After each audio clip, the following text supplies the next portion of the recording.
تحریک کے لیے کسی نہ کسی مقصد کا ہونا ضروری ہے۔ بغیر محرک کے تحریک چلتی ہے، نہ بغیر مقصد کے تحریک چلتی ہے۔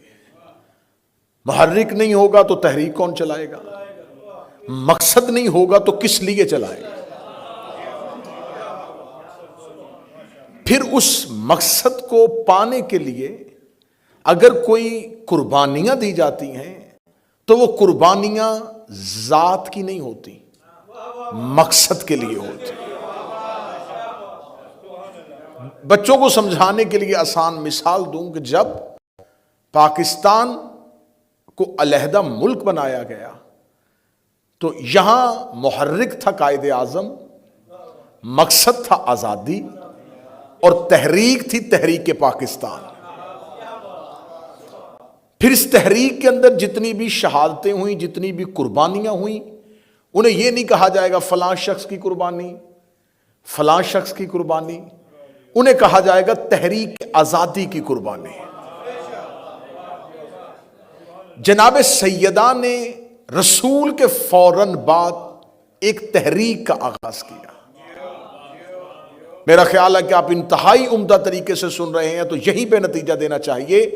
سیدہ کی تحریک اتنی آفاقی تحریک تھی کہ اسی تحریک کے ایک نقطے کا نام کربلا ہے۔ اس تحریک کا آغاز جس کی قربانیاں کربلا میں ہوئیں، جس کی قربانیاں بغداد میں ہوئیں، جس کی قربانیاں آج تک ہو رہی ہیں، ان تمام قربانیوں کی جو سب سے پہلی محرکہ تھی وہ رسول کی بیٹی تھی، جس نے اس آفاقی تحریک کا آغاز کیا تھا۔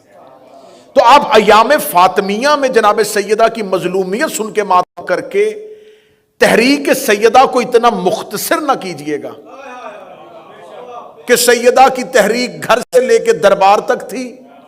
نہیں، سیدہ کی تحریک گھر سے دربار تک نہیں ہے، سیدہ کی تحریک اب قیامت تک چلے گی۔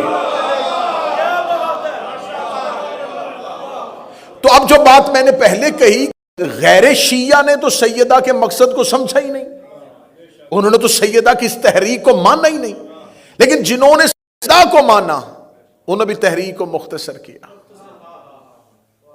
تو اگر کسی تحریک کو مختصر کر دیا جائے تو بھی اس تحریک کے ساتھ ظلم بھی ہے اور زیادتی بھی ہے۔ آئیے اس تحریک کا دو نقطے میں پڑھ چکا اور آج ہم تیسرے نقطے کی جانب جائیں گے۔ رسول اللہ نے اپنے آخری حج کے موقع پہ حجۃ الوداع پہ ایک عالمگیر خطبہ ارشاد فرمایا، اور اس میں رسول اللہ نے قیامت تک کے لیے اسلام کے تمام مسائل اور تمام احکامات بیان کر دیے۔ اور اس کے بعد رسول اللہ نے صرف وہ احکامات ہی بیان نہیں کیے، بلکہ رسول اللہ نے اپنے بعد اپنے جانشین اور پھر اس کے بعد آنے والے جانشینوں کا تذکرہ بھی کر دیا۔ یہیں رسول کے اس خطبے کے بعد آیت قرآنی آ گئی، الیوم اکملت لکم دینکم، آج کے دن ہم نے اس دین کو مکمل کر دیا۔ میں نے کل کی مجلس میں کہا تھا کہ ہم پہ اعتراض کرنے والا یہ کہتا ہے کہ جب نبی کاغذ قلم مانگ رہے تھے تو جب آیت آ گئی تھی کہ ہم نے دین مکمل کر دیا ہے تو کس چیز کی ضرورت تھی نبی کو لکھوانے کی؟ دین تو مکمل ہو چکا ہے۔ آپ نے شاید آیت پوری نہیں پڑھی۔ خدا اس آیت میں کہہ رہا ہے واللہ یعصمک من الناس، اللہ تمہیں انسانوں کے خطرے سے بچائے گا۔ رسول نے احکامات بتائے تھے، خطرہ ابھی باقی تھا۔